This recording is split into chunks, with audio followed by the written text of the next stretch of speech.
Buenos días a todos. Un saludo muy especial en la mañana de hoy a los funcionarios del gobierno presentes, ministro de Justicia. Estamos esperando al presidente del Senado, que debe estar por llegar. A los académicos, representantes de los centros de estudios, a mis compañeros de sala, funcionarios de la Corte, invitados, ciudadanía en general. La Corte Constitucional, guardiana de la supremacía e integridad de la Constitución, tiene a su cargo el estudio de constitucionalidad de la Ley 1820 de 2016, por la cual se dictan disposiciones sobre amnistía, indulto y tratamientos penales especiales y otras disposiciones, y del Decreto 277 de 2007, por el cual se reglamenta su implementación. Estas normas fueron promulgadas en el marco del procedimiento legislativo abreviado y las facultades presidenciales para la paz establecidas en el Acto Legislativo 01 de 2016, normas destinadas a agilizar la implementación del acuerdo de paz celebrado entre el Gobierno Nacional y las FARC-EP.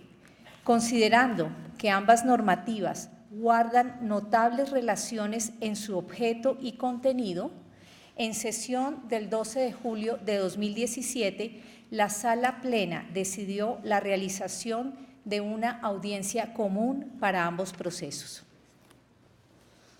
Desde la remisión a este tribunal de la Ley 1820 de 2016 y el Decreto 277 de 2017, la Corporación ha recibido un amplio conjunto de intervenciones en las que se exponen relevantes elementos de juicio para la comprensión de estos compendios normativos y la definición de los problemas jurídicos de relevancia constitucional que se deben decidir. El Constituyente de 1991 concibió los procesos de control de constitucionalidad como escenarios participativos, materializando así uno de los postulados básicos contenido en el artículo 2 de la Carta, el carácter participativo de nuestra democracia, un derecho político previsto en el artículo 6 de la misma y mostrando la convicción de que la Constitución no es solamente la norma más importante del sistema jurídico, sino además que su interpretación y aplicación pertenece a todas y todos los colombianos.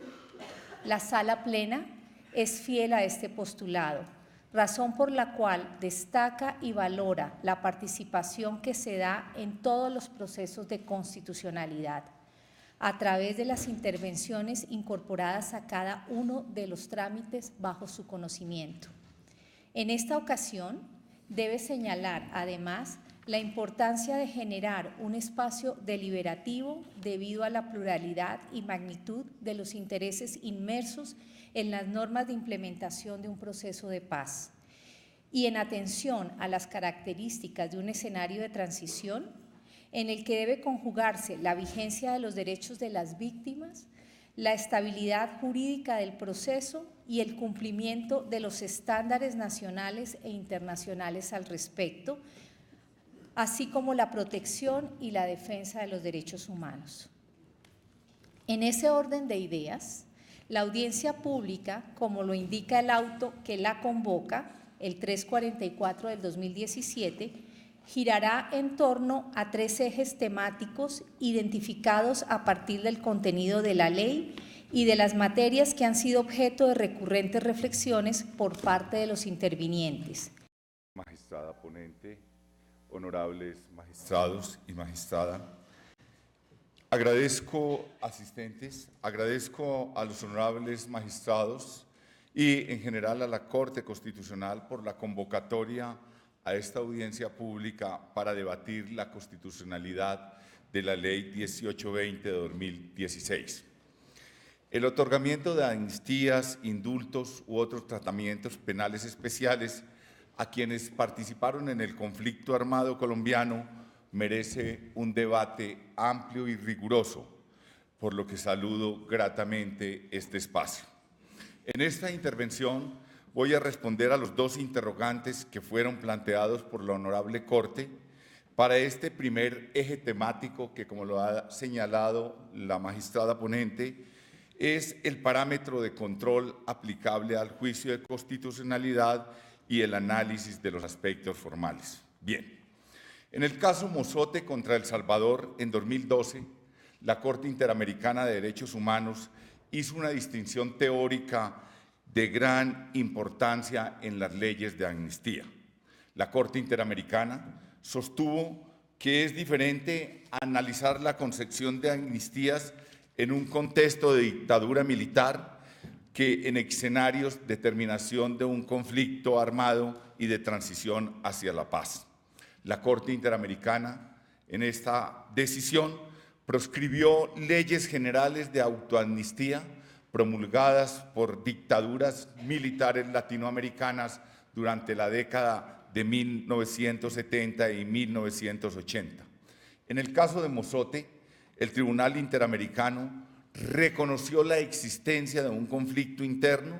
Se está reconociendo que las leyes de amnistía tienen una gran relevancia en la terminación del conflicto armado interno y que por eso merecen un escrutinio judicial amplio que involucre al estándar internacional definido en los protocolos de los convenios de Ginebra.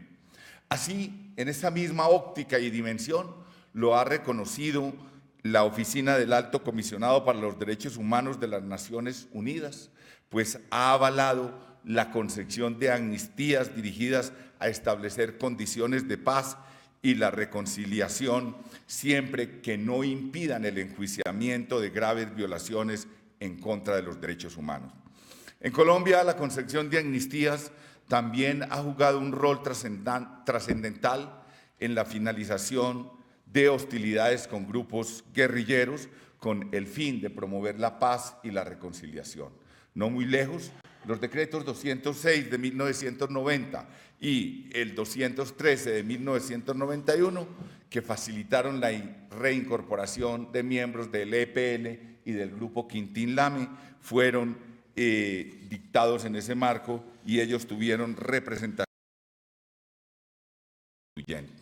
Estos antecedentes permiten comprender la importancia que tiene la Ley 1820 de 2016 para el cumplimiento integral del acuerdo final logrado entre el Gobierno y las FARC. El compromiso de tramitar la Ley de Amnistía en el Congreso de la República creó un escenario de confianza que condujo a la firma del acuerdo final y que hoy ha permitido la entrega de las armas individuales por parte de este grupo insurgente. El cumplimiento de lo acordado y entendiendo la ley de amnistía como un instrumento pensado para promover la reconciliación. El Gobierno Nacional presentó esta iniciativa legislativa ante el Congreso una vez fue refrendado el acuerdo final, lo que permitió que la Ley 1820 de 2016 fuera la primera ley de la República expedida para dar cumplimiento a lo pactado en La Habana. Desde entonces, los esfuerzos institucionales han sido robustos para dar cumplimiento a la Ley 1820 de 2016.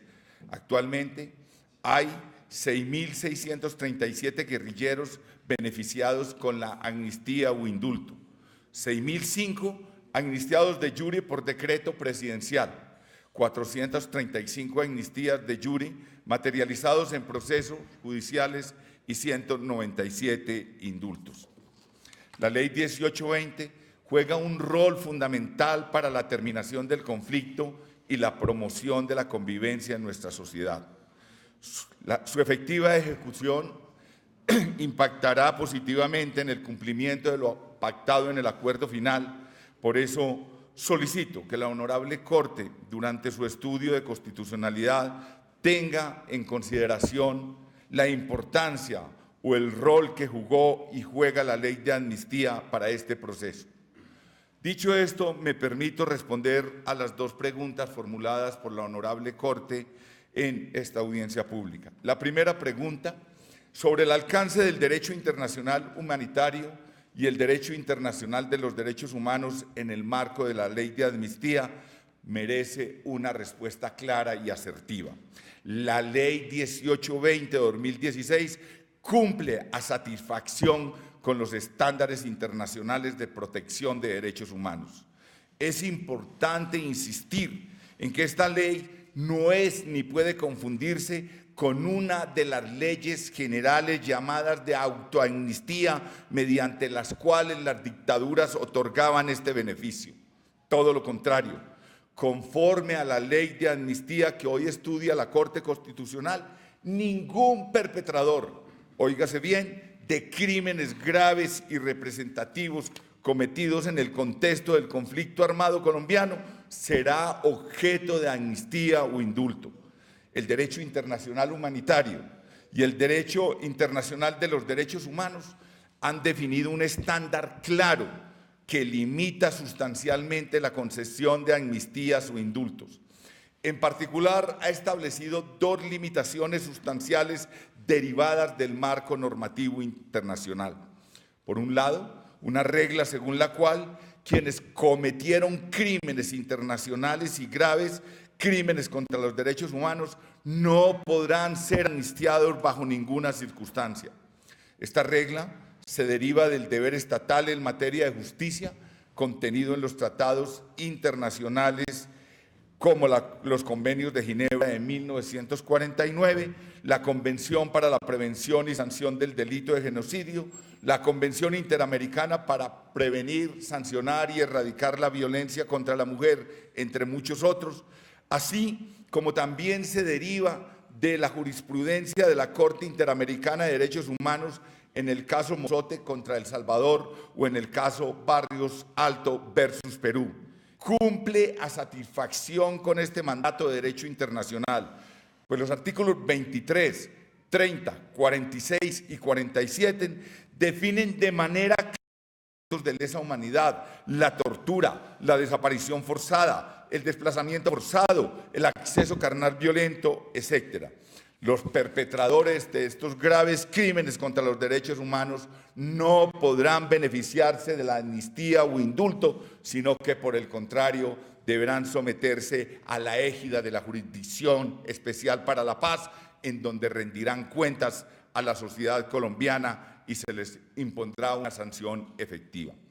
Adicionalmente, la Ley 1820 de 2016 no solo excluye de las amnistías e indultos a quienes cometieron delitos graves y representativos, sino que también excluye a todos aquellos que cometieron delitos en el contexto del conflicto armado que no sean considerados delitos políticos o conexos. De esta manera, quienes cometieron delitos como la extorsión u otras conductas con fines de lucro personal, así como los delitos perpetrados por agentes del Estado en el marco del conflicto, tampoco podrán ser amnistiados ni indultados. También deberán responder ante la JEP por las conductas cometidas. Así las cosas, al asegurar que los responsables de los graves crímenes cometidos contra los derechos humanos y el derecho internacional humanitario serán objeto de judicialización y sanción ante la Jurisdicción Especial ni al indulto, la Ley 1820 de 2016, como corolario, respeta este primer estándar de derecho internacional.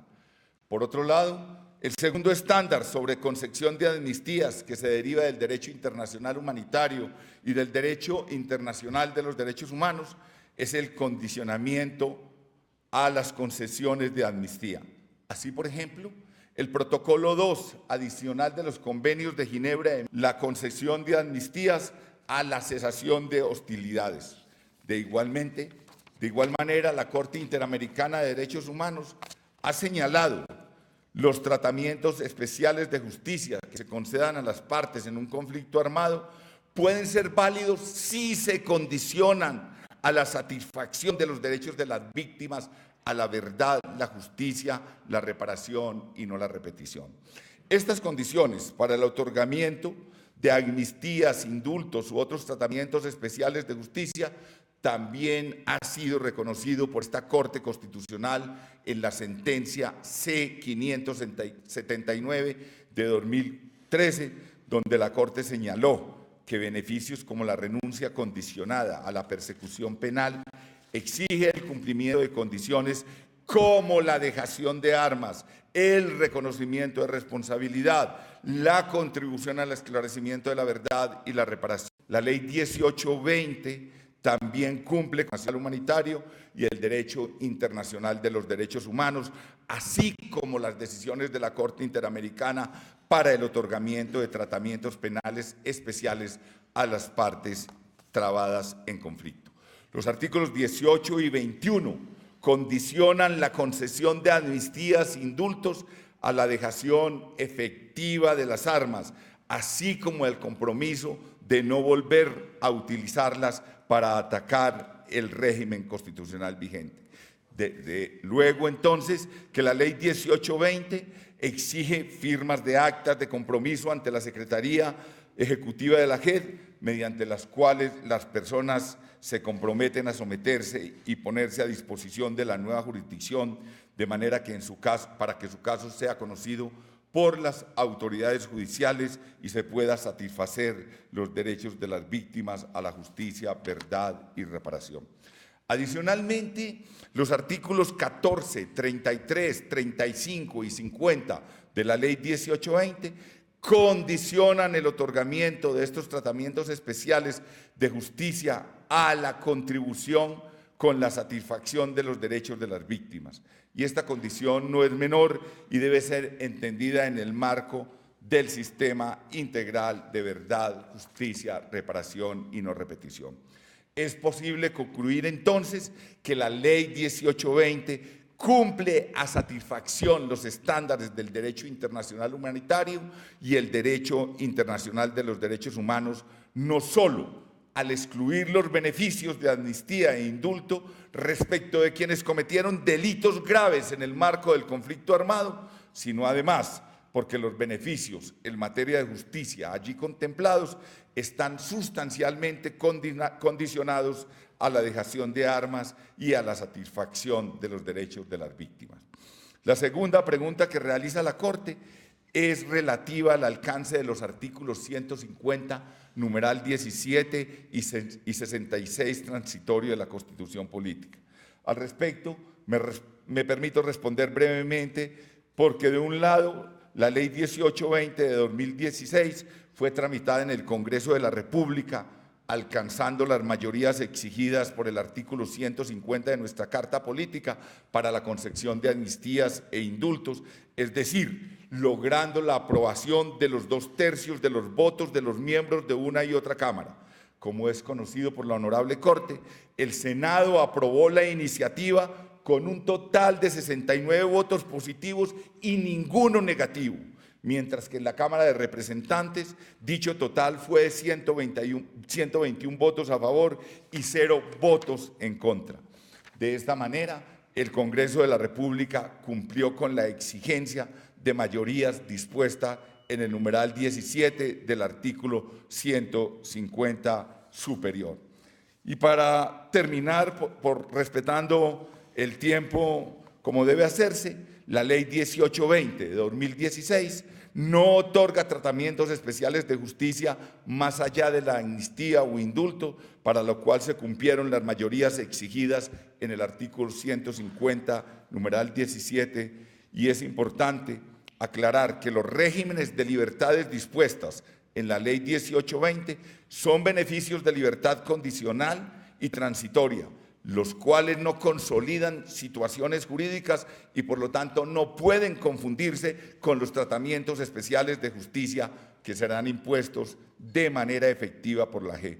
Por lo tanto, al limitarse a conceder amnistías e indultos y otorgar beneficios de libertad condicional, la Ley 1820 no estaba obligada a tener un rango estatutario como el exigido por el artículo 66 transitorio de la Constitución Política. De esta manera, doy respuesta a las dos preguntas formuladas por la Honorable Corte respecto a este primer eje temático. Gracias. La Corte Constitucional invita a presentar al doctor Efraín Cepeda Saravia, presidente del Congreso de la República. Muy buenos días. Saludo muy especial a los honorables magistrados de nuestra honorable Corte Constitucional. En particular, saludo a los honorables magistrados sustanciadores, doctora Diana Fajardo Rivera, magistrado Iván Escrucería Mayolo.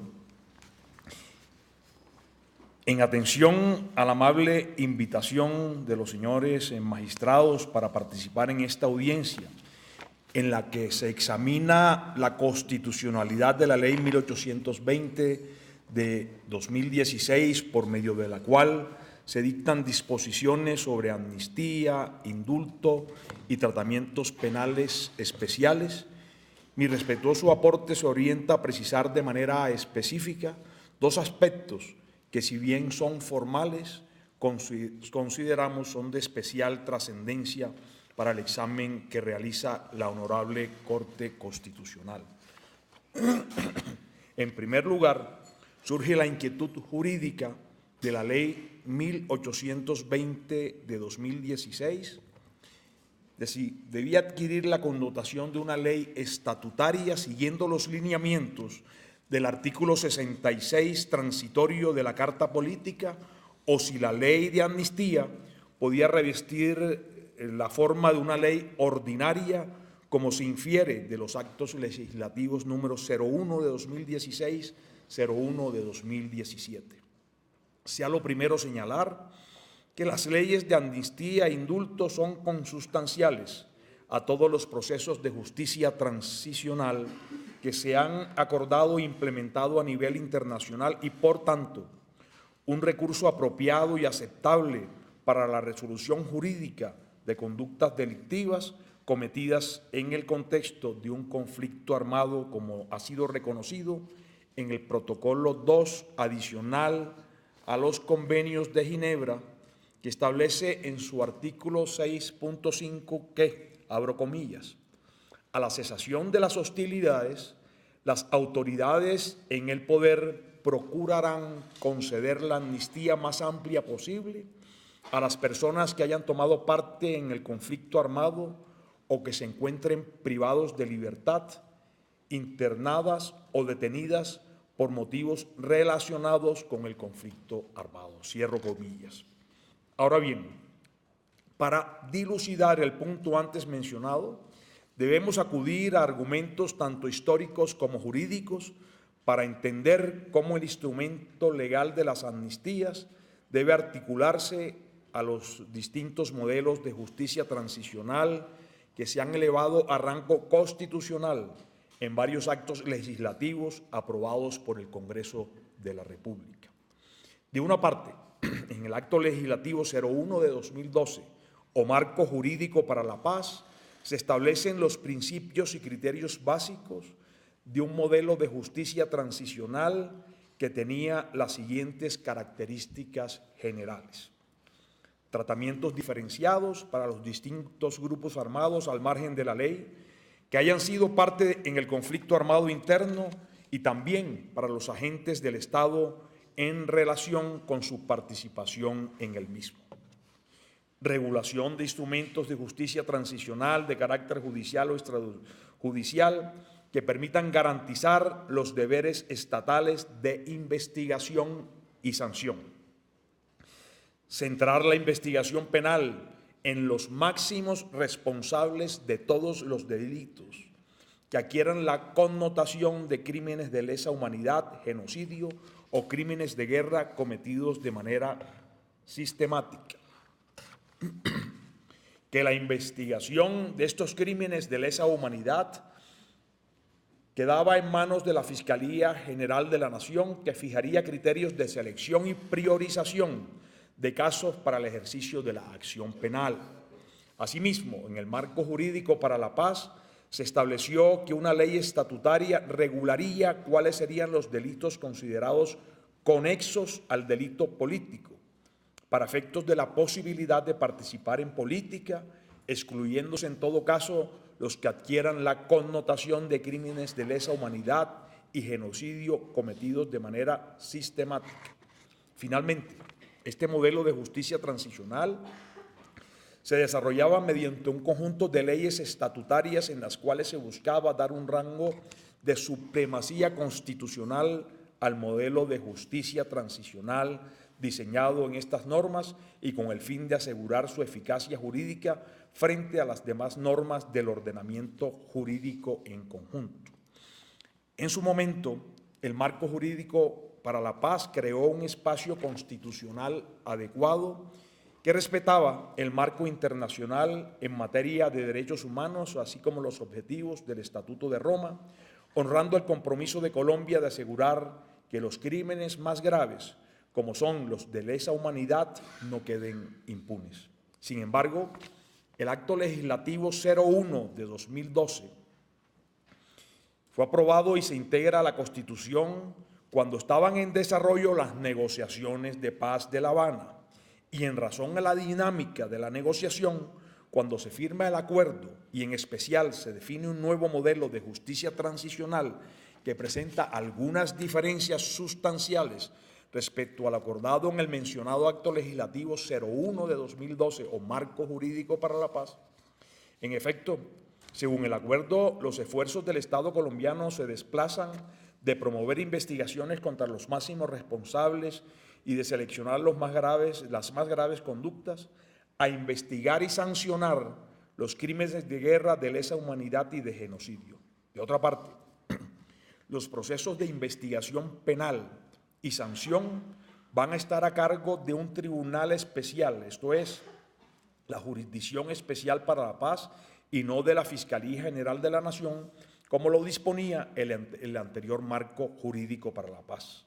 Asimismo, el principio orientador que había sido establecido por el precitado modelo jurídico para la paz, en el que la investigación penal obedecería a criterios de selección de los máximos responsables a través de una priorización para el ejercicio de la acción penal por parte de la Fiscalía, fue sustituido por los criterios de la JEP, de la Justicia Especial para la Paz, de investigación a todos los involucrados en los delitos de lesa humanidad y el otorgamiento de amnistías por delitos políticos y conexos. De igual manera, en el Acuerdo de La Habana se precisa que el alcance de la conexidad debe ser definido por una ley de amnistía, sin especificar que dicha ley debía tener el rango de ley estatutaria.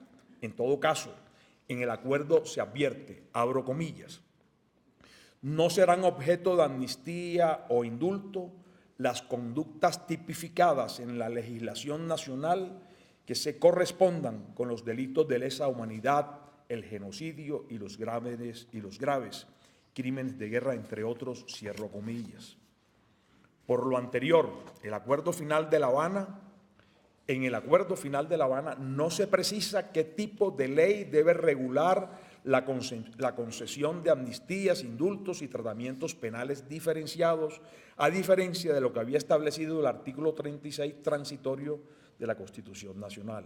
Es por ello, señores magistrados, que en consonancia con el nuevo modelo de justicia transicional aprobado en los Acuerdos de La Habana y adoptado en los actos legislativos números 01 de 2016 y 01 de 2017, consideramos que ya no se requiere que las leyes de amnistía adquieran el rango de leyes estatutarias.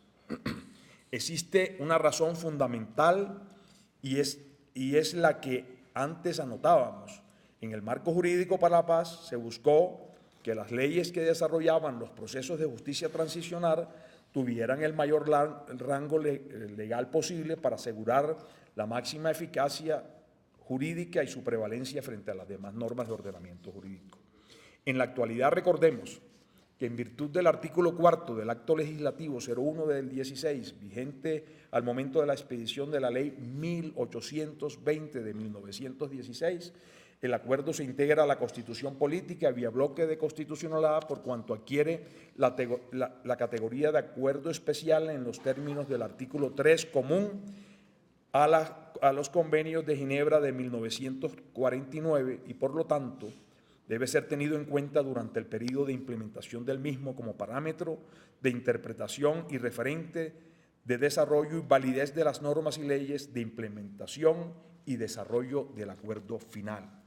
Es de advertir que según el artículo 4 del acto legislativo 1 del 16 antes citado, no se establece de manera expresa que la ley de amnistía futura se adoptará mediante una ley estatutaria. En la exposición de motivos de la ley 1820 del 16 se lee expresamente, abro comillas, además de lo que específicamente se acordó respecto a la creación y funcionamiento de la Jurisdicción Especial para la Paz, el acuerdo establece que se debe tramitar por vía legislativa una ley de amnistía y tratamientos especiales donde se fijen las condiciones para otorgar este tratamiento de justicia y otros equivalentes para quienes hayan cometido delitos susceptibles de dicho tratamientos especiales por causa y con ocasión del conflicto armado, cierro comillas. En conclusión, la dinámica del proceso de negociación del acuerdo de paz cambió el esquema jurídico e institucional del proceso de justicia transicional que fue acordado en el marco jurídico para la paz y, por tanto, son los actos legislativos 01 del 16, 02 del 17, los referentes para el examen de constitucional, a nuestro criterio, de la ley 1820 de 2015, por cuanto, primero, son normas posteriores al marco jurídico para la paz y que regulan ambas de manera integral y sistemática todo el régimen de la justicia transicional que se desprende de los acuerdos de La Habana.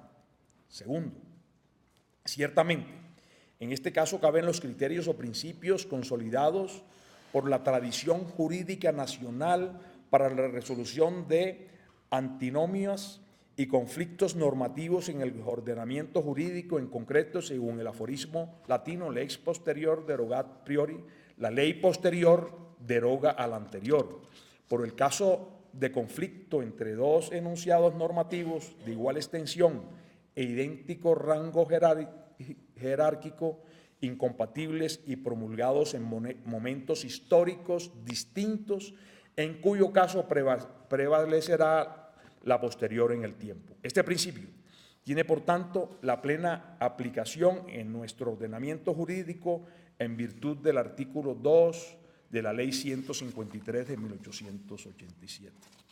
Tercero, como lo señala la propia Corte Constitucional en la sentencia 669 del 2016, la honorable magistrada doctora María Victoria Calle Correa, el conjunto normativo que desarrolla el Acuerdo de La Habana son piezas de un mecanismo que se articulan con el fin de lograr la paz, abro comillas, fin imperioso del orden constitucional, a la vez que un modo de conservar su integridad, lo cual es a su turno lo que busca garantizarse con el principio específico de rigidez. Segundo, constituye un mecanismo especial, excepcional y transitorio de reforma que adiciona un procedimiento al previsto en las cláusulas de enmienda constitucional que son intangibles. Tercero, dentro del marco de la reforma, los procedimientos de expedición de actos legislativos y de leyes se diferencian entre sí por sus distintos niveles de dificultad, cierro comillas. Finalmente, consideramos que en virtud del artículo 5 del Acto Legislativo primero del 17, la Jurisdicción Especial para la Paz y las normas de amnistía, indulto y tratamientos penales especiales hacen parte del sistema integral de verdad, justicia, reparación y no repetición, que constituye un régimen legal único y propio para la justicia transicional, uno de cuyos objetivos, como lo menciona la citada disposición, es, abro comillas, adoptar decisiones que otorguen plena seguridad jurídica a quienes participaron de manera directa o indirecta en el conflicto armado interno mediante la comisión de las mencionadas conductas, cierro comillas. De manera respetuosa, sería de especial importancia que la Honorable Corte Constitucional, en el examen de constitucionalidad del Acto Legislativo 01 del 17 y Ley 1820 del 16, reitere que el modelo de justicia transicional vigente y que desarrolla los acuerdos de La Habana son los expedidos con posterioridad a la entrada en vigencia de dichos acuerdos y de conformidad con la refrendación popular avalada por la propia Corte Constitucional en sentencia 669 del 2016. Finalmente, y como presidente del Congreso de la República, debo resaltar que en el trámite legislativo de la Ley 1820 del 16 se respetaron todos los procedimientos establecidos en el Acto Legislativo 01 del 16, tanto en las comisiones constitucionales como en las sesiones plenarias, por lo que consideramos que es una ley que se ajusta plenamente a la Constitución y solicitamos de manera respetuosa sea declarada exequible en todas sus partes. Muchas gracias, honorables magistrados. Se llama a presentar su intervención al doctor Juan Manuel Charri, abogado de la Universidad del Rosario con estudios de posgrado en Derecho Constitucional adelantados en Colombia y en España, reconocido académico, constitucionalista y docente universitario. Muchísimas gracias, honorables magistrados, por la invitación a participar en esta audiencia. Un saludo muy especial al presidente del Congreso, al ministro de Justicia, a mis compañeros de intervención en esta audiencia y un saludo a la asistencia. Yo quisiera empezar mi intervención con una inquietud que me suscitó la invitación a esta audiencia. ¿Cuál es el alcance del derecho internacional humanitario y del derecho internacional de los derechos humanos en el acuerdo final? Y entonces me pregunto, ¿cuál es la posición jurídica del acuerdo final en el ordenamiento jurídico colombiano? Y si es realmente el acuerdo final un punto de referencia o parámetro para el juicio de constitucionalidad de la implementación del mismo acuerdo. Y quise plantear una pregunta que es si el acuerdo está dentro de la Constitución o la Constitución está dentro del acuerdo. ¿Por qué lo planteo así? Y con ello voy al final de mi conclusión, porque creo que no hemos hecho el juicio de constitucionalidad del acuerdo. Estamos incluyendo en la Constitución como parámetro de interpretación un acuerdo respecto del cual no se ha ejercido un juicio de constitucionalidad. Y estos procesos, no solo este de la Ley 1820, sino de los actos legislativos y de los demás instrumentos de implementación, al final van a ser un control indirecto de un acuerdo celebrado por el Gobierno Nacional con el grupo insurgente de las FARC. Creo que tengo que hacerle una seña al… Gracias. Con todo, tratando de ceñirme al interrogante, quise explorar qué dice el acuerdo final sobre el derecho internacional humanitario y sobre el derecho internacional de los derechos humanos. Y encontré que en el punto pertinente al sistema integral de verdad, justicia, reparación y no repetición, en los puntos 19, 21, 22, 23, 37, el acuerdo hace unas menciones genéricas, en el sentido de que el sistema tiene como eje primordial esos derechos, el derecho internacional humanitario y el derecho internacional de los derechos humanos. Hace una precisión más amplia en materia de justicia especial para la paz, en el sentido de que allí también se aplica el Código Penal colombiano y el derecho penal internacional.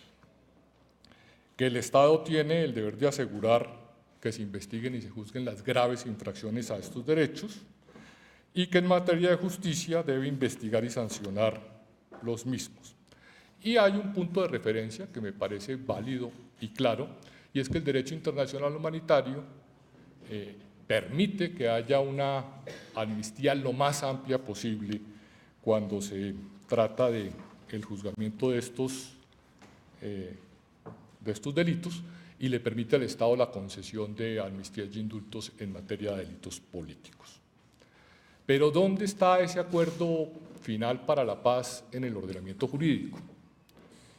Me voy a referir a los tres últimos actos legislativos, el 1, el 2, el 3 del 17, en donde se establece la justicia especial para la paz y se hacen referencias al acto final como un instrumento, no sé si llamarlo constitucionalizado, donde se menciona que se debe tener en cuenta en algunos aspectos, Y tal vez el acto legislativo 2 del 17, que es donde se trata de incluir en el ordenamiento jurídico colombiano el acuerdo final, como tantas veces se ha dicho, como parámetro de interpretación y referente de implementación. Hay tal vez alguna mención en el artículo 122 para limitar el acceso al servicio público en órganos de seguridad del Estado, defensa, rama judicial y de control.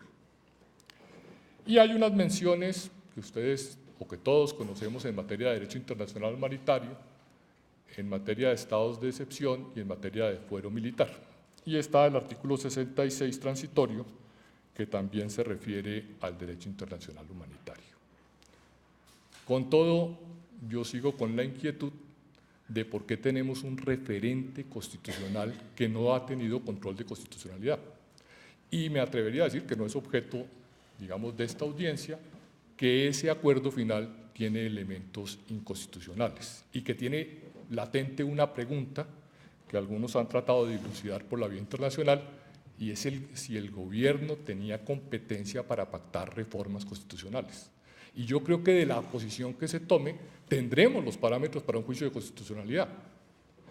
Bien se ubique en el acuerdo, en el artículo 3 común de los acuerdos de Ginebra, o bien se ubique en la ley 418, yo creería que la reflexión es si el gobierno podía pactar reformas constitucionales o si al final podía pactar iniciativas de reformas constitucionales. Y al final la Corte Constitucional tendrá que establecer cuál es la posición de esa competencia gubernamental y cuál es la posición del acuerdo final en el ordenamiento jurídico para poder ejercer el control de constitucionalidad. Y si bien es cierto que los actos legislativos que desarrollan el acuerdo lo mencionan, en mi opinión, el parámetro del juicio de constitucionalidad no es otro que el parámetro general de la Constitución y de las leyes que incorporan los tratados públicos del derecho internacional humanitario y del derecho internacional de los derechos humanos, y si se quiere, del Tratado de Roma, de la Corte Penal Internacional, en el sentido de que no es nada distinto que el ordenamiento jurídico constitucional ordinario. Creería que sería un error incluir el acuerdo final como referente excepcional de juicio de constitucionalidad, porque ese acuerdo no tiene ese rango y es la Constitución con sus tratados quien lo debe tener. Me anticipo a decir que la primera aproximación a la ley 1820 y a su decreto legislativo de procedimiento, en mi opinión, cumplen con los parámetros del derecho internacional humanitario y de los derechos humanos y de los derechos fundamentales. El principal de ellos, que no se consideran amnistías para delitos considerados de gravedad internacional. Y pienso que en ese sentido, en este caso, no habría mayor problema. Entonces, traería como primera conclusión que el acuerdo final podía y debía celebrarse dentro de la Constitución política y no debía plantear reformas constitucionales porque la paz era posible dentro de la Constitución, llamémosla ordinaria, la Constitución del 91, sin necesidad de un régimen transitorio. Que el juicio de constitucionalidad se debe hacer conforme a la Constitución del 91 y sus tratados internacionales incorporados mediante las leyes respectivas, ellas hoy en día con control de constitucionalidad. Y que el acuerdo final, en los términos del acto legislativo 2 del 17, debe considerarse como un parámetro, por supuesto, de interpretación y un referente para el cumplimiento de lo que pactó el gobierno, pero que no debe entenderse que tiene la capacidad de reformar la Constitución del año 91, sino que debe ser objeto de control, llamémoslo por vía indirecta, de control de constitucionalidad que lo ejercerá la Corte cuando haga los controles pertinentes a las normas de implementación. Y que la amnistía, por supuesto, era posible en los términos más amplios, no obligatoria, y de hecho el propio acuerdo y el gobierno excluyeron unos delitos de la amnistía más allá de lo que dice el marco internacional. En cuanto al segundo interrogante de cómo entender el artículo 66 transitorio y el 150-17, diría que son dos normas diferentes.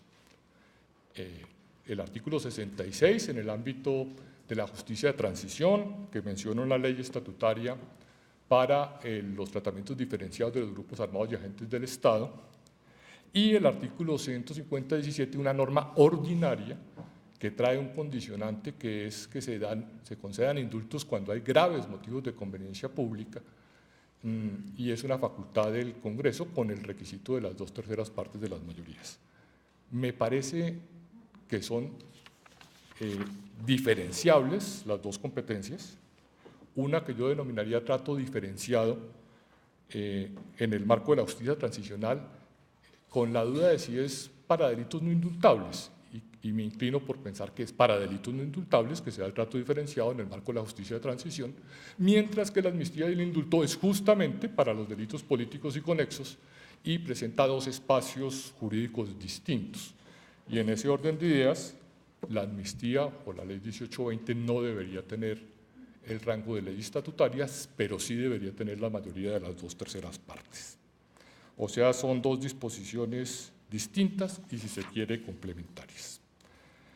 Como conclusiones finales, diría que el análisis de constitucionalidad de este proceso o de este acuerdo final del Gobierno con las FARC y sus normas de implementación debe realizarse, en mi opinión, desde un enfoque positivista, o sea, de normas expresas de la Constitución y de las leyes aprobatorias de los respectivos tratados públicos que establecen el derecho internacional humanitario y los derechos internacionales de los derechos humanos, como del derecho penal internacional. Insistiría que se debe también realizar desde un enfoque dualista. Yo creo que la Corte no tiene que hacer un control sobre el derecho internacional, sino sobre el derecho constitucional y las leyes de mayor jerarquía, que serían las leyes aprobatorias de los tratados respectivos. Pero la Corte no debería salirse a un espacio de derecho internacional no positivizado y no incluido en el derecho interno, y por eso considero que el enfoque es y debe ser un enfoque dualista. También llamaría la atención para la reflexión de que la Corte no es ni debe ser garante de un acuerdo final celebrado por el Gobierno con el grupo insurgente. La función de la Corte es, sobra decirlo, garantizar el cumplimiento de la Constitución. Y en ese orden de ideas, pues habrá que acotar los puntos donde el acuerdo final, en mi opinión, podría llegar a exceder las competencias constitucionales del Gobierno y donde la implementación también pueda llegar a exceder esas competencias. Por eso me queda la gran inquietud de que estamos todos invocando un acuerdo final cuando realmente no se ha hecho un juicio de constitucionalidad del acuerdo. Y estamos incluyendo en la Constitución una serie de elementos, muy extensos, por cierto, que podrían estar en contravía o en contradicción con elementos constitucionales. Diría, por último, la paz es posible, es deseable, pero es necesario que se haga dentro de las normas de la Constitución y que no se tome el acuerdo final como una norma supraconstitucional, sino como un acuerdo celebrado en la órbita de las competencias del Gobierno Nacional, que no tiene un rango normativo superior. Muchas gracias.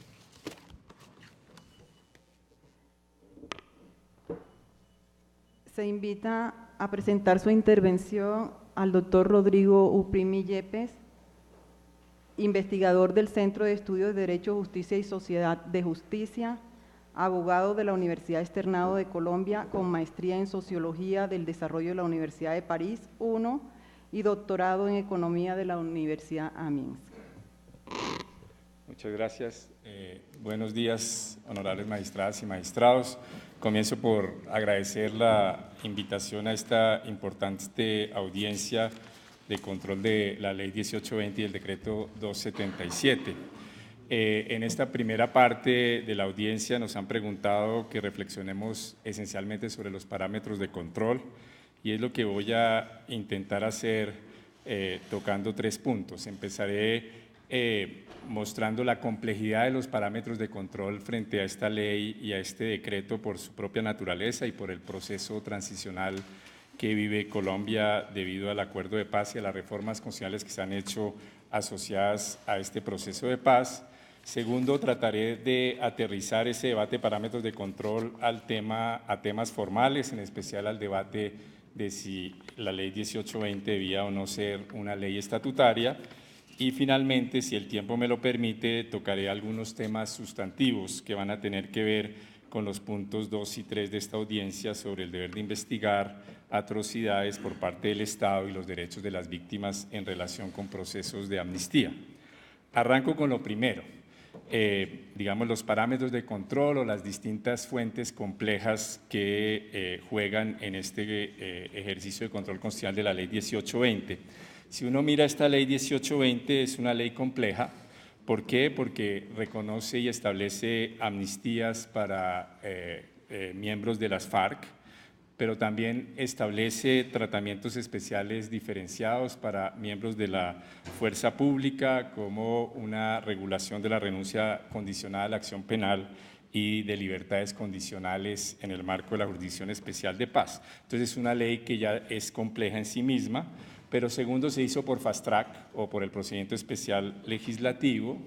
Tercero, la Corte dijo, se abstuvo o estableció que había una prejudicialidad para analizar la constitucionalidad de esta ley hasta que la propia Corte no determinara la constitucionalidad de los actos legislativos 1 y 2 del 2017, o especialmente el 1 sobre la Jurisdicción Especial de Paz y el marco de satisfacción de los derechos de las víctimas. Y si uno tiene en cuenta esas características de esa ley, uno se da cuenta que entran a jugar fuentes normativas distintas que pueden estar en tensión y que eso plantea problemas complejos. Al menos 7 fuentes normativas entran a jugar.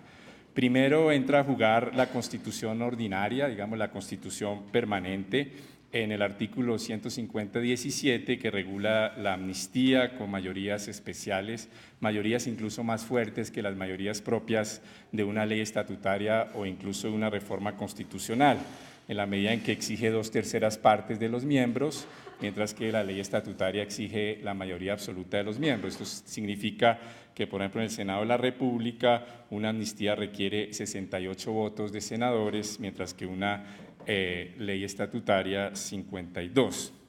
La segunda norma que entra a jugar es el protocolo 2 a los convenios de Ginebra, que en el artículo 6.5 establece la facultad y una cierta obligación de los estados cuando hay cese de hostilidades de otorgar la amnistía más amplia posible. El protocolo 2, la Corte lo ha dicho en varias ocasiones, hace parte del bloque de constitucionalidad. El tercer tipo de fuentes normativas son otras normas de derecho internacional de los derechos humanos y de derecho internacional humanitario que sean relevantes en este caso por hacer parte del bloque de constitucionalidad, en especial las normas a partir de la cual se desprenden los derechos de las víctimas y el deber de investigar y sancionar crímenes internacionales. Pero, y ahí empieza aún más la complejidad, a esta norma se le asocian, digamos, a esta ley se le asocian por ser una ley de amnistía en el marco del acuerdo de paz con las FARC y aprobada por Fast Track, se le empiezan a asociar otras disposiciones potencialmente relevantes. El cuarto sería el acto legislativo 1 del 2012, el marco jurídico para la paz, especialmente el artículo 66 que regula tratamientos diferenciados y renuncia a la acción penal. El presidente del Senado sostuvo que está derogado por normas posteriores y es una tesis respetable, pero es una norma que en principio parece relevante. La quinta fuente normativa son otras normas transitorias de contenido más sustantivo que tienen que ver con el acuerdo de paz con las FARC, a saber, al menos los actos legislativos 1 y 2 del 2017, el relativo a la Jurisdicción Especial de Paz y otros mecanismos de satisfacción de los derechos de las víctimas y el llamado de incorporación o de inclusión del acuerdo al ordenamiento jurídico. La sexta fuente normativa es el procedimiento especial legislativo. Esto es el acto legislativo número 1 del 2017 que regula la competencia por la cual se puede usar el procedimiento especial legislativo y debido a ese acuerdo especial legislativo y al acuerdo número y al acto legislativo número 2 del 2017, también el acuerdo de paz juega como parámetro normativo, porque así lo ordena el acto legislativo 2 del 2017 y porque de todos modos, conforme al procedimiento especial legislativo, solo se pueden aprobar normas que tengan que ver con la implementación, por esa vía, con la implementación del acuerdo de paz. Entonces ahí tenemos al menos 7 fuentes normativas y es normal que ellas estén en tensión. Y entonces yo creo que aquí la Corte tiene una labor muy importante de tratar de armonizar esas fuentes normativas potencialmente en tensión para ejercer el control de constitucionalidad de la Ley 1820. Y aterrizo eso y entro así al segundo punto en uno de los temas formales que, digamos, se ha debatido, que es el tema del tipo de ley que debería ser la Ley 1820. Y aquí hay que reconocer que aquí hay una tensión normativa. ¿Cómo se puede resolver esa tensión normativa? Es un problema que tiene cierta complejidad técnica y por eso le voy a dedicar gran parte de mi exposición a esto y sobre los temas sustantivos hablaré más brevemente. ¿Cuál es la tensión normativa? Que si uno supone que el marco jurídico para la paz está vigente, el señor presidente sostiene con buenos argumentos que no, pero la cosa dista de ser clara. Entonces uno debería llegar a la conclusión que todo tratamiento especial diferenciado que incluya, por ejemplo, renuncias condicionadas a la acción penal son contenidos que tienen reserva de ley estatutaria porque así lo establece el artículo 66 del Marco Jurídico para la Paz. Pero al mismo tiempo, esta Ley 1820 contiene normas de amnistía. Y las normas de amnistía tienen en la Constitución una regulación especial, que es el artículo 150, con una mayoría superior a la de la ley estatutaria. Entonces ahí hay como un dilema en el cual estaba atrapado el Congreso, creo yo, y el gobierno, un dilema normativo muy complejo, porque si aprobaban todo por ley estatutaria, entonces el lío que se armaba es que no respetaban las mayorías especiales que requiere la ley de amnistía, y la ley de amnistía debía ser además aprobada de manera más rápida debido a que era condición para la dejación de armas de las FARC. Entonces ahí había una tensión, esto no podría ir todo por ley estatutaria porque entonces estaría posiblemente desconociendo el requisito especial de mayoría supercualificada que tiene la ley de amnistía en la Constitución. Creo que es la mayoría más alta que trae la Constitución para aprobar normas.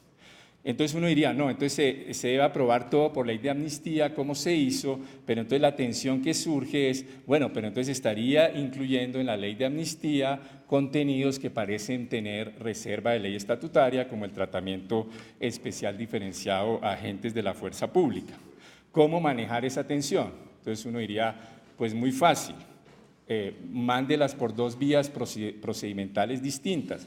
Apruebe por ley de amnistía lo correspondiente a la amnistía a los guerrilleros y apruebe por ley estatutaria lo correspondiente al tratamiento especial diferenciado a agentes de Estado. Pero ahí se genera un lío, que si eso se hubiera hecho, iría contra el acuerdo de paz, porque el acuerdo de paz establece que debe haber un tratamiento diferenciado, pero equitativo, inescindible y simultáneo. O sea que no se podría aprobar unos beneficios a la guerrilla sin aprobar simultáneamente los beneficios equivalentes para agentes de Estado, porque si no se rompería el principio del acuerdo de paz de que tenía que haber un tratamiento diferenciado, pero inescindible y simultáneo. Entonces ahí había, digamos, como un dilema difícil de resolver. A mí me parece que las formas de resolver ese dilema son diversas. Una es la que propone el señor presidente del Senado, decir que está derogado el artículo 66, pero esa derogación a mí no me parece tan clara, pero es una vía. La segunda es la que dijo el señor ministro de Justicia, decir la ley 1820 no tiene contenidos de reserva de ley estatutaria porque lo que regula son unas libertades condicionales y es esencialmente una ley de amnistía e indulto, pero también me parece problemático porque hay un título específico sobre tratamiento especial y diferenciado a agentes de Estado. A mí me parece que la única vía para resolver esto es, como dirían, tomar el toro por los cuernos y decir, mire, aquí hay una tensión normativa que generaba un dilema inescapable irresolvible para el Congreso y por consiguiente aquí hay que aplicar cómo resuelve esa tensión normativa y aplicar el principio de conservación de derecho. ¿Cuál es la forma de resolver esa tensión normativa? Yo creo que si uno interpreta sistemáticamente el marco jurídico para la paz con la ley de amnistía y con los principios del acuerdo de tratamiento diferenciado pero inescindible, uno debería sostener que ahí implícitamente se estableció un nuevo tipo de ley, una especie de nuevo tipo de ley estatutaria, que es una ley estatutaria que tiene que tener las mayorías especiales de la amnistía, pero que admite que en el trámite de una ley de amnistía uno incorpore contenidos de ley estatutaria. Uno diría, no, ahí lo mejor hubiera sido tramitarlo como ley estatutaria con las mayorías propias de la amnistía para que hubiera el tratamiento especial y equivalente, y eso hubiera podido ser una alternativa. Pero el Congreso no tomó esa alternativa por distintas razones, porque consideraba que ahí no había tratamiento especial y diferenciado, porque consideraba con ciertos criterios que el artículo 66 estaba derogado, como dijo el presidente del Senado, o por las urgencias de la paz, y entonces el interrogante que tiene la Corte es ¿qué hacer en la decisión frente a esa situación? Y a mí me parece que ahí la Corte debe valorar cuál sería, digamos, está aprobando en una ley de amnistía unos contenidos de ley estatutaria que deberían aparentemente ir por ley estatutaria, pero no podían ir escindidos.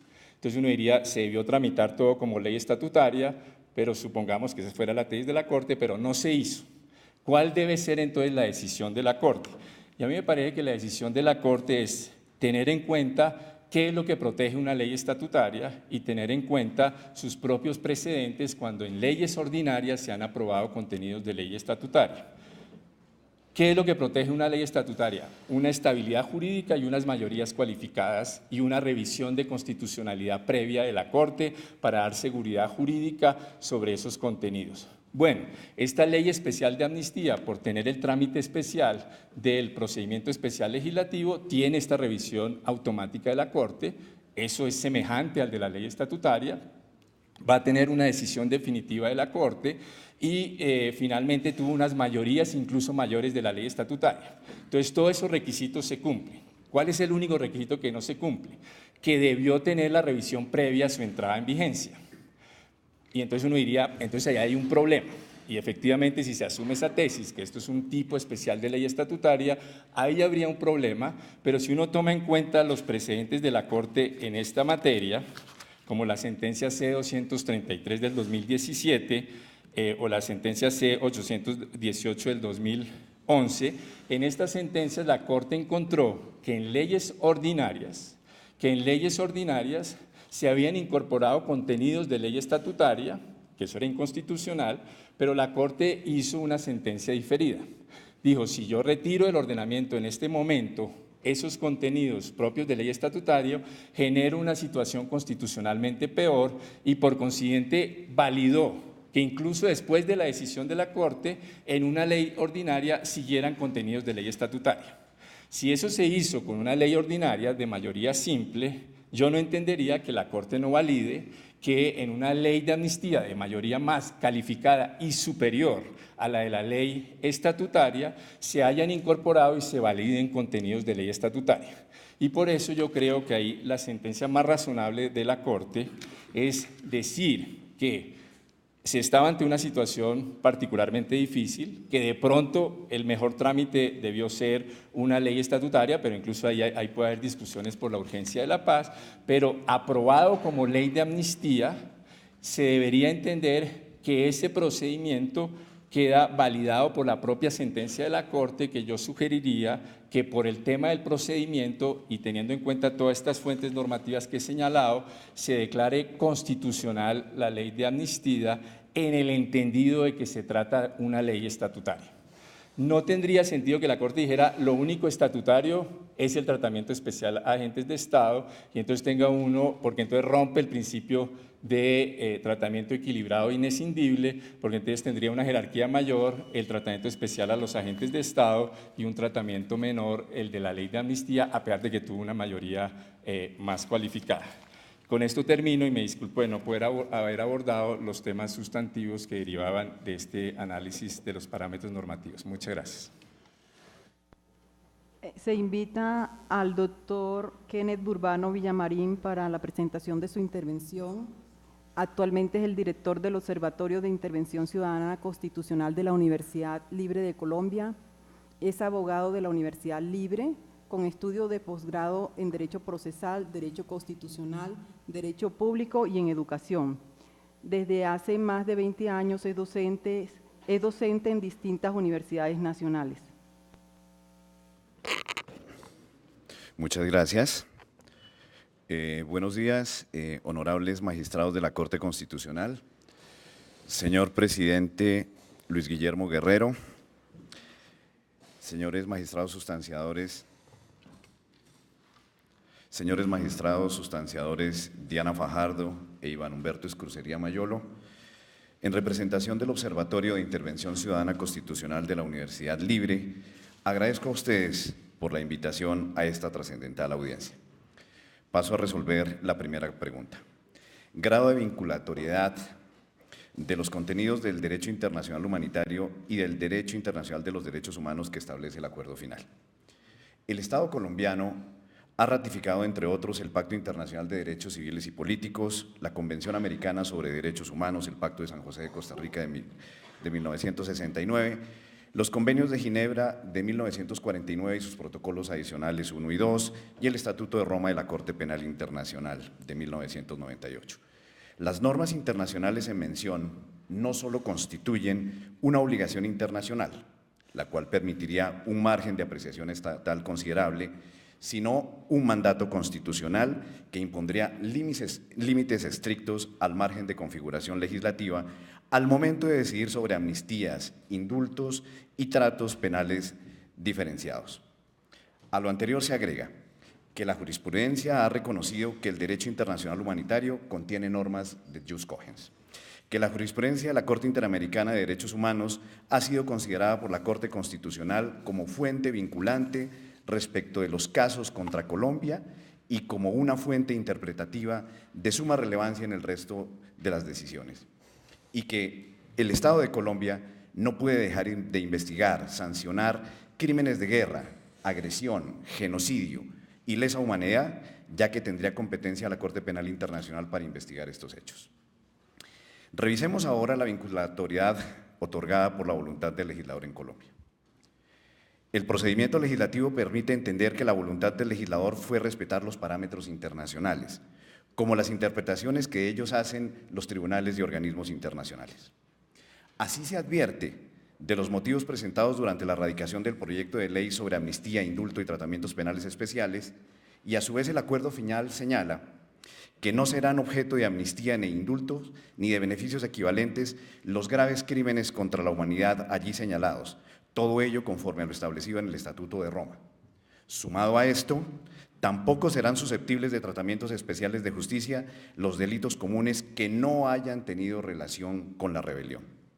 De otra parte, el texto final de la Ley 1820 de 2016 ha establecido la obligatoriedad y reconocimiento del derecho internacional humanitario y de los derechos humanos, como se dispone, por ejemplo, en los artículos 8, 10, 30, inciso primero.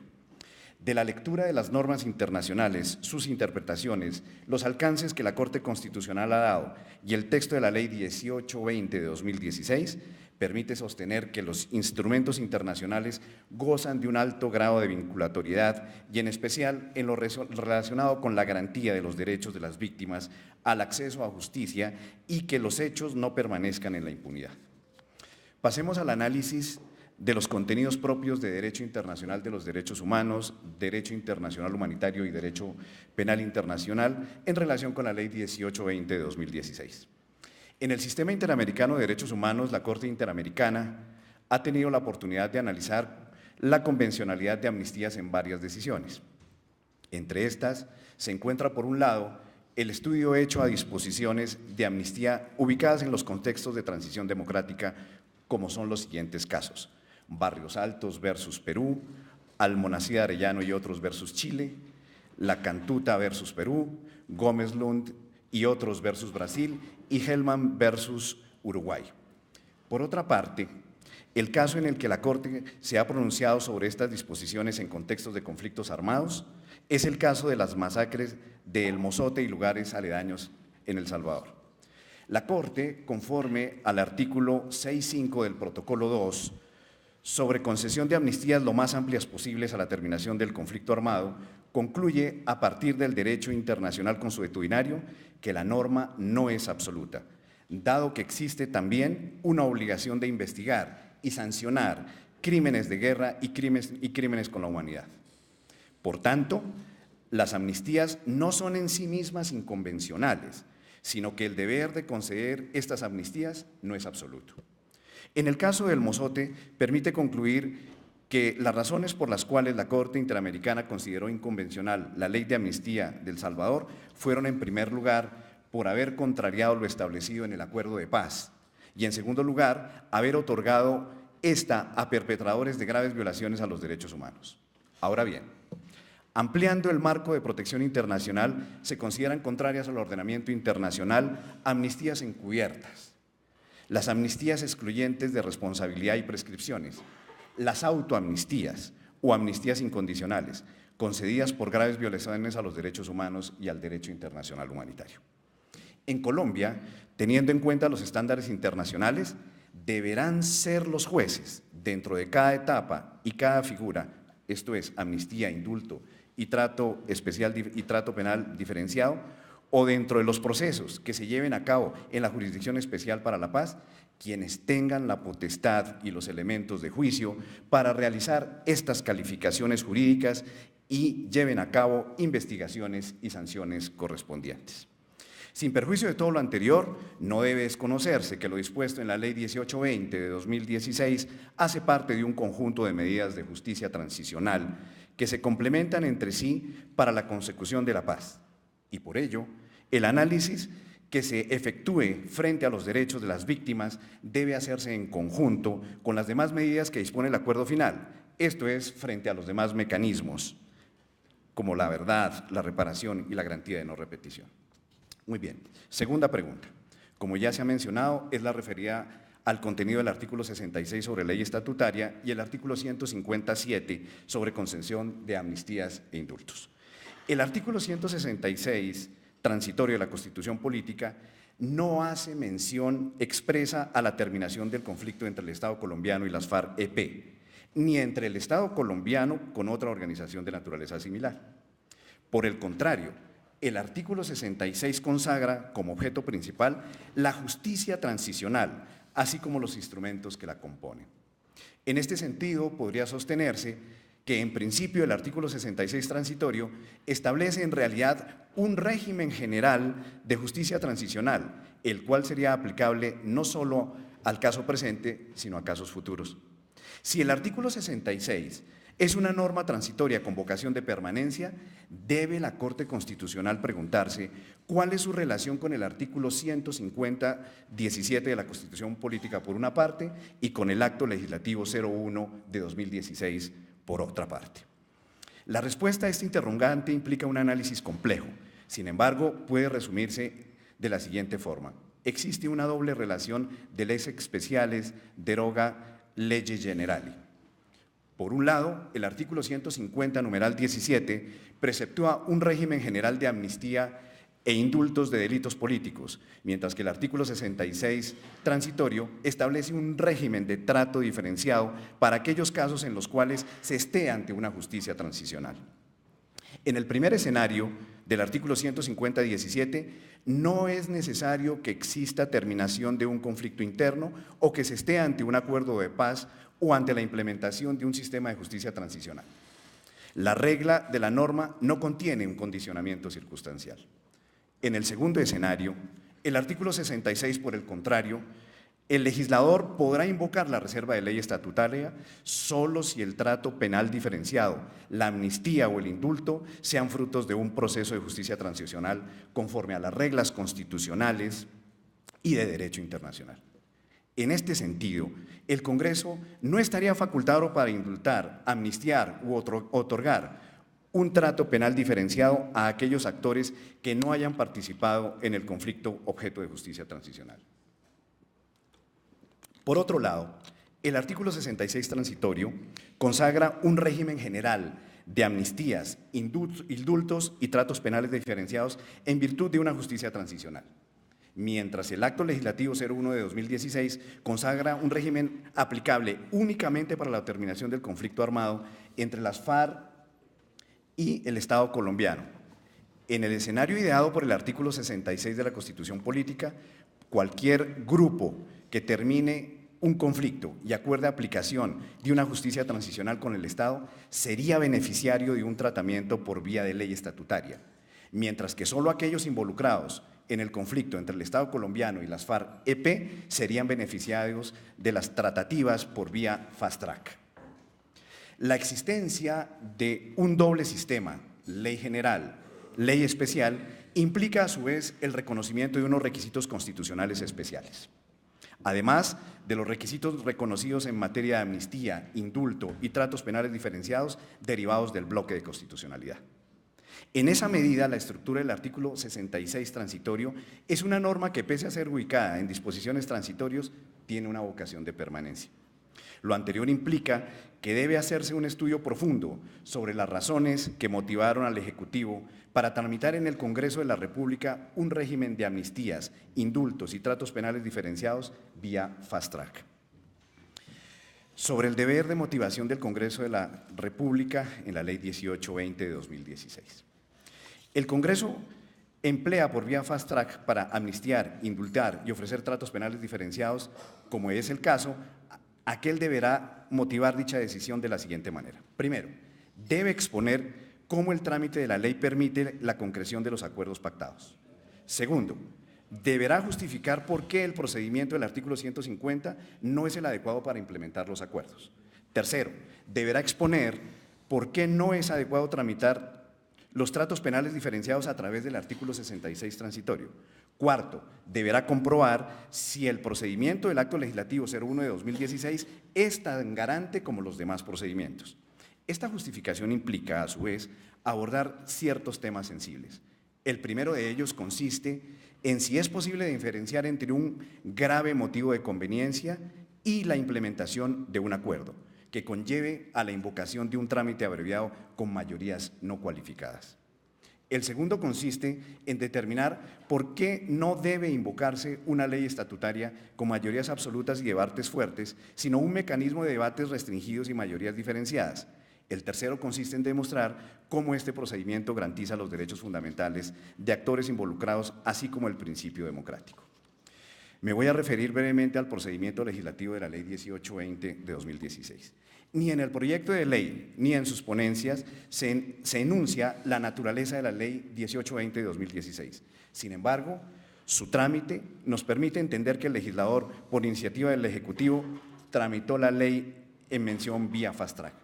Asimismo, es posible comprobar que la intención de cada uno de los poderes fue la de otorgar el mayor número de garantías a esta ley. Por ello, aplicaron como regla la aprobación del proyecto de ley por mayoría cualificada, lo cual puede comprobarse en el acta de 19 de diciembre de 2016. Igualmente, por voluntad política, los poderes ejecutivo y legislativo optaron por vincular al mayor número de actores institucionales como la Corte Constitucional. Si se hubiese invocado el artículo 150-17, no era necesaria la intervención de la Corte Constitucional a través del control previo, pero con la invocación del Acto Legislativo 01 de 2016, la participación de la Corte es necesaria al ser el control una fase natural de este mecanismo. Sobre los componentes de concreción legislativa del Congreso de la República. El Congreso tenía tres posibilidades para la concreción de la Ley 1820 de 2016. El primero, el procedimiento ordinario del artículo 150-17. El segundo, el uso de la ley estatutaria del inciso cuarto del artículo transitorio 66. Y tercero, el uso de las reglas del Acto Legislativo 01 de 2016.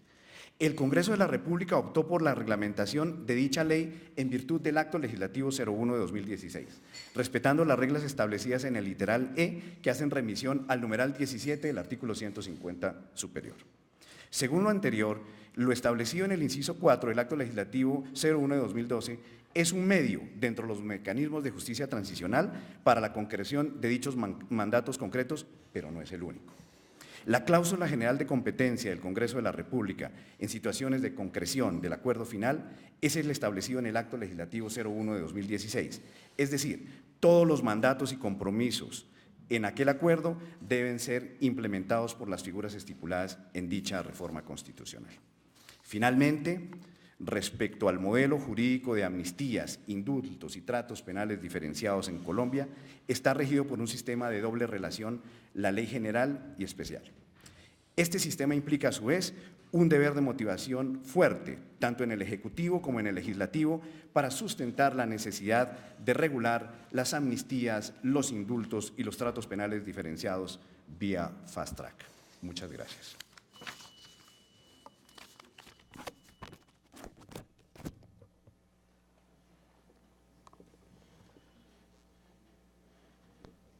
Procedemos ahora a abrir la sesión de preguntas. Si los magistrados tienen alguna pregunta para los intervinientes. Doctor Iván.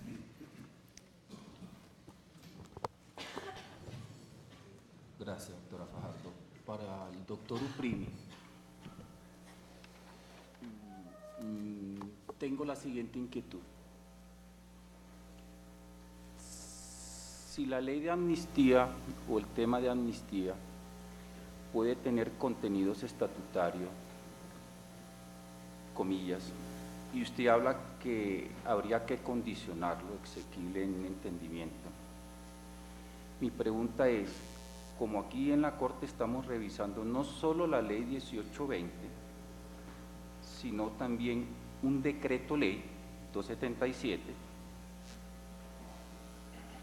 que no fue expedido por el Congreso y obviamente pues no tiene el carácter de ley. ¿Cuál sería sus efectos respecto del decreto ley? Con una preocupación adicional, la del artículo 2 del Acto Legislativo 1 de 2016. Ese artículo 2 dice que dentro de los 180 días siguientes a la entrada en vigencia del acto, se faculta al presidente para expedir decretos con fuerza de ley, etc. Dichas facultades no podrán ser utilizadas para expedir leyes estatutarias, dice, leyes estatutarias, y agrega ni leyes que necesiten mayoría calificada. Ello dado, pues, en virtud del 150, numeral 17 de la Constitución a que usted refirió, doctor Uprimi. Gracias.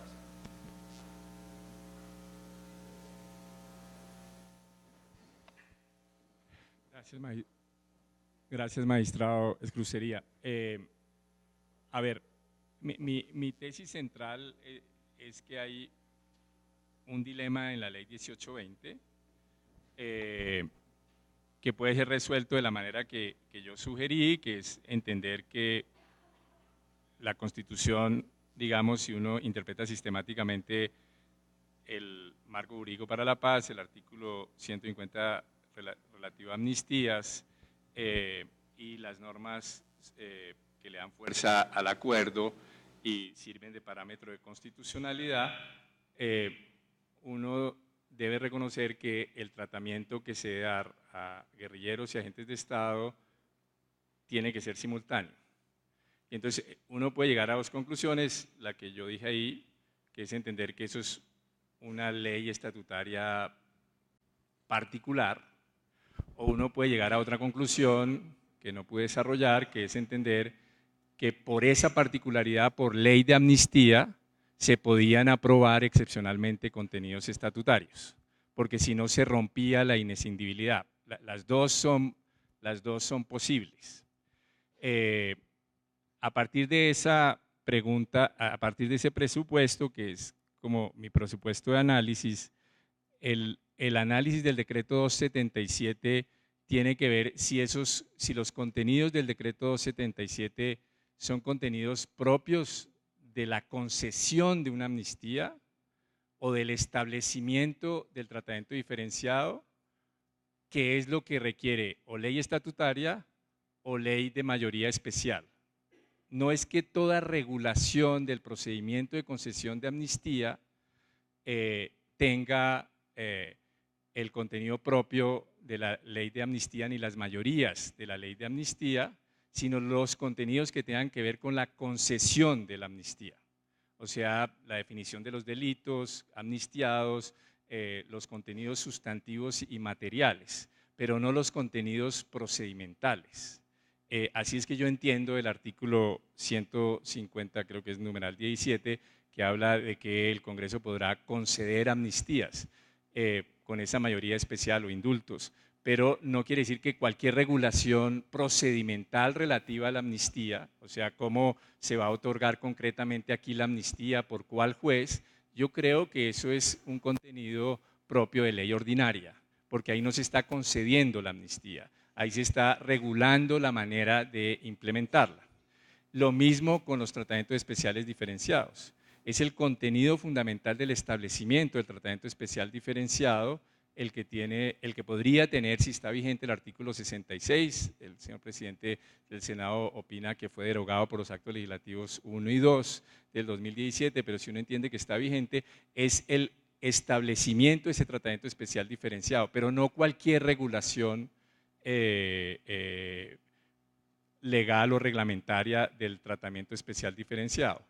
En ese sentido, yo creo que esencialmente el decreto 277 lo que regula es aspectos procedimentales de la implementación de la amnistía y de la implementación del tratamiento especial diferenciado, y por eso no tendrían ni reserva de ley estatutaria ni las mayorías especiales de la concesión de la amnistía.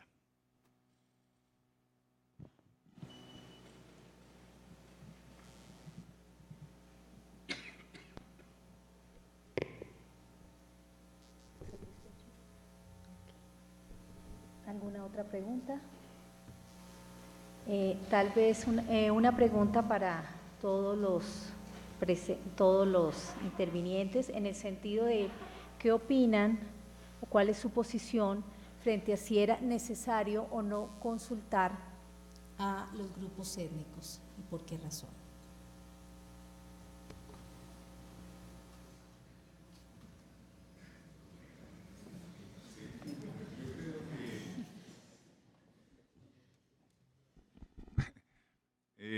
Es un aspecto pues, que no está dentro de el cuerpo de análisis, pero me parece que es una pregunta importante y por ello en la ley estatutaria, en la ley en este momento que se acaba de radicar en el Congreso, hay una parte pertinente frente al desarrollo de lo que tiene que ver con los grupos indígenas, con los afros, pero en este caso específico realmente no se ocupa ni la ley de amnistía, ni igualmente el decreto, como se ha dicho, el decreto, y en eso comparto la apreciación del profesor Uprimi, tiene aspectos eminentemente de carácter procedimental, está regulando pues, aspectos procedimentales, pero los contenidos fundamentales pues, están ya señalados, como se ha expuesto, en la ley de amnistía misma. Respecto a los grupos étnicos, realmente allí no hay una consideración determinante o específica en virtud del carácter general y abstracto que tiene la ley frente a todos los ciudadanos colombianos, sean de cualquier grupo, por el solo hecho de ser ciudadanos que están dentro de las condiciones de la insurgencia, que son susceptibles de la ley de amnistía o indulto, independientemente de su condición, estarían cubiertos dentro de esta ley de amnistía o de indultos, independientemente de su condición o grupo étnico. Muy bien, muchas gracias. Desde esta orilla de un economista financiero, pues, y solo basado en la experiencia de estos años en el Congreso de la República, veo que esta ley no aborda temas específicos que tengan que ver con comunidades y, como lo ha dicho el profesor Uprimi y lo reiteró el señor ministro de Justicia, es una ley que pues no trata estos temas, sino no son temas procedimentales, sino temas de carácter general. Muchísimas gracias. Muy bien, gracias. Gracias. A ver, yo creo que el criterio, el test para saber si una determinada legislación requiere consulta previa a grupos étnicos, pueblos indígenas o en determinadas circunstancias comunidades afrodescendientes, es que esta ley tenga un impacto directo sobre estas comunidades y no que sea una ley general con un impacto incidental. Yo creo que la concesión de amnistías o indultos de manera general o los tratamientos especiales diferenciados de manera general no cumplen ese requisito. Y por consiguiente no requerían consulta previa.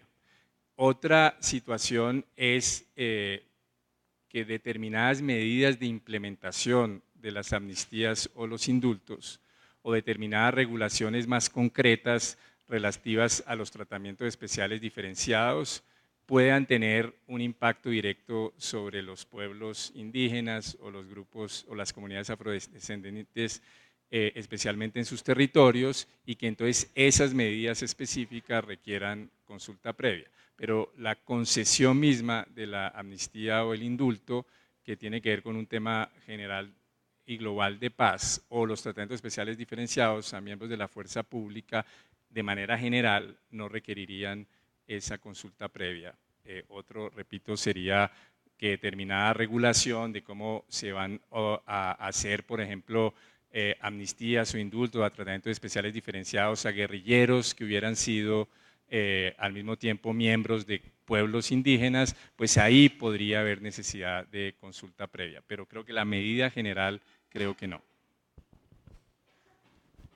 Bueno, yo solamente agregaría que sí, efectivamente, si lo que se estuviese regulando es un asunto particular que tiene un impacto directo en las comunidades indígenas, pues sí sería posible estudiar esa consulta previa, pero en esta ley de contenido general y por la materia que regula, pues no sería necesario. Para finalizar, vamos a cerrar con una pregunta de cierre, doctor Iván. Gracias. Doctor Uprimi, tal vez busco un poquito de más precisión en la respuesta primera. Estaba verificando acá los contenidos del decreto 277. Cuando uno observa el decreto ley 277, ve que ese decreto tiene tres facetas. Primero, replica la ley de amnistía, la replica en muchos acápitos. Dos, ve que la adiciona. Y tres, tiene un componente de reglamentación. Esos son los tres elementos que uno observa cuando ve el decreto ley. Por eso era el sentido de la pregunta anterior, porque tiene esos tres elementos. Ese sería insistir un poquito en la respuesta. Dos, recordemos también que el acto legislativo de 2017 que se vino a expedir en materia de la JEP, el 1, fue posterior a la ley de amnistía que fue del mes de diciembre. Entonces, el parámetro surge con posterioridad a la ley y el decreto supuestamente que lo desarrolla. Y tres, dado el sentido de su afirmación final del fallo modulado, quisiera saber si usted nos puede ayudar un poco, doctor Uprimi, a explicar cuáles serían las consecuencias normativas que tendría ese fallo modulado versus un fallo de exequibilidad puro y simple. Gracias. Bueno, en cuanto a lo primero, el hecho de que una ley reproduzca contenidos de una ley estatutaria o de una ley con mayorías especiales de amnistía o incluso de la Constitución, a mi juicio no plantea ningún problema de constitucionalidad, si simplemente reproduce esos contenidos. Lo mismo podría ser incluso un decreto reglamentario, y es bastante usual que los decretos reglamentarios reproduzcan muchos contenidos de la ley y luego reglamenten aspectos que faltan. Entonces, a mí me parece que el test que debe aplicar la Corte, si hay añadidos en el decreto, es que los hay, y no es simplemente la reproducción de la ley de amnistía. Si esos añadidos tienen reserva de ley estatutaria o tienen mayoría especial de amnistía o no, y para mí el test es, ¿esos añadidos establecen la amnistía, conceden la amnistía? ¿Esos añadidos establecen el tratamiento especial diferenciado o esos añadidos lo que hacen es regular aspectos para implementarlo? Si es lo primero, digamos, ahí habría un problema de constitucionalidad. Si es lo segundo, me parece que un decreto ley podía hacerlo porque no estaría violando el artículo 2 del acto legislativo 1 del 2016, porque no estaría abordando contenidos propios de ley estatutaria o que requieran unas mayorías especiales. El segundo tema, yo creo que la Corte tuvo toda la razón al señalar que aquí había una prejudicialidad. ¿Por qué? Porque esta ley de amnistía presupone el sistema integral de justicia y la jurisdicción especial de paz, que aún no había sido aprobada o estaba en trámite. Lo prevé en muchos aspectos, lo prevé cuando dice que determinadas renuncias a la acción penal la hará determinada sala de la JEP, o la sala de amnistía será la que decidirá las amnistías que no sean de jure, etc. Hay una cantidad de regulaciones que prevén la existencia de la JEP. Eso, a mi juicio, en sí mismo no es inconstitucional cuando hay una ley que razonablemente prevé que un acto legislativo también en curso va a establecer unos determinados instituciones. Si finalmente ese acto legislativo no se aprueba, pues esa ley puede tener inconstitucionalidades, pero esto no ocurrió en este caso. Entonces, a mi juicio, no tiene problema que los actos legislativos 1 y 2 del 2017 sean posteriores a la ley 1820, y la Corte tuvo toda la razón en decir eso lo que implica es una prejudicialidad y vamos a estudiar la ley 1820 una vez definida la constitucionalidad de estos actos legislativos. Entonces ahí creo que no tendría problema, digamos, ese trámite un poco heterodoxo, pero es el trámite heterodoxo propia de lo que uno podría llamar la volatilidad de los procesos de paz y la volatilidad de la implementación de acuerdos de paz que son difícilmente, y esa ha sido una discrepancia mía con el doctor Charri, reducida, difícilmente domesticables por las constituciones ordinarias, y por eso o requieren un mecanismo extraordinario como una constituyente o requieren al menos un procedimiento especial legislativo y alguna, digamos, volatilidad que la Corte tiene que tratar de racionalizar. En cuanto al último punto, yo creo que hay, repito, hay dos posibilidades, a mi juicio, respetuosamente, que la Corte tiene para salvar la tensión normativa que existe. Si la Corte encuentra que hay tensión normativa, la Corte podría acoger la tesis del presidente del Senado y considerar derogado en esos puntos el acto legislativo el del marco jurídico para la paz, y por consiguiente eso podría ser aprobado por ley ordinaria. Esa puede ser una tesis. Que en la determinación de que eso tenía que ser por ley estatutaria, eso fue derogado implícitamente por los actos legislativos 1 y 2 del 2017. No hay derogación explícita, pero la tesis de una derogación implícita tiene alguna razonabilidad. Si llega a la conclusión que no, digamos, lo que yo creo que sería un error respetuosamente de la Corte es que dijera que los contenidos propios de ley estatutaria de esa ley 1820, que son los relativos al tratamiento especial diferenciado a la fuerza pública sobre todo, son inconstitucionales y salen del ordenamiento, porque eso lo que haría era romper el principio que está en el corazón del acuerdo de paz, que es un tratamiento equilibrado y simultáneo de beneficios condicionados a la guerrilla y a los agentes de Estado, que unos pasan por amnistía, por la JEP, otros pasan por el equivalente a la amnistía frente a la fuerza pública no puede recibir amnistía, pero en ciertos casos un equivalente funcional es la renuncia condicionada a la acción penal que está allí prevista, y entonces ahí la Corte puede hacer dos cosas, o decir, mire, eso fue derogado, la tesis del presidente del Senado, eso no fue derogado, pero por la necesidad de simultaneidad, una ley de amnistía podría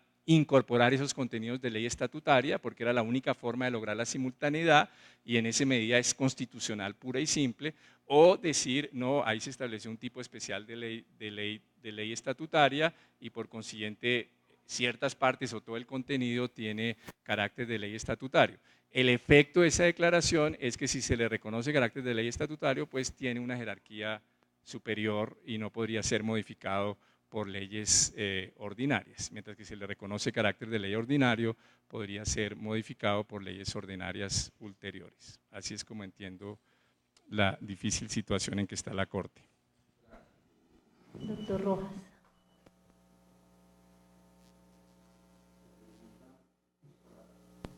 Esta pregunta es para el profesor Juan Manuel Charri Urueña.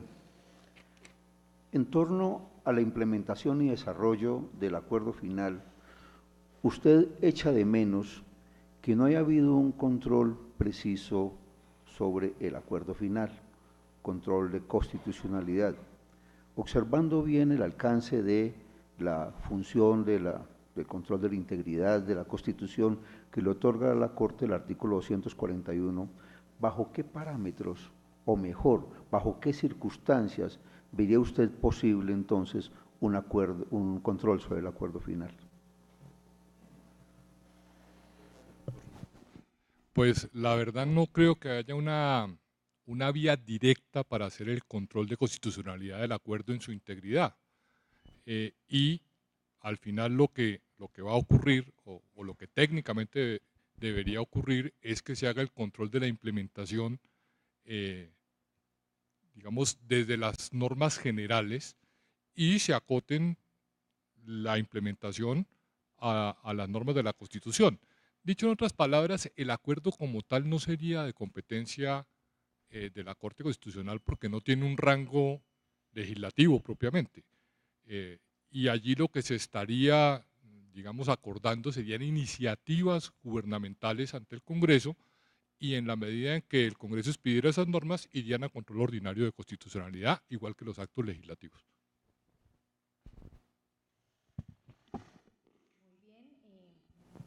Antes de dar por terminada esta sesión del bloque de la mañana, queremos agradecer a todos los participantes, a nuestros expositores.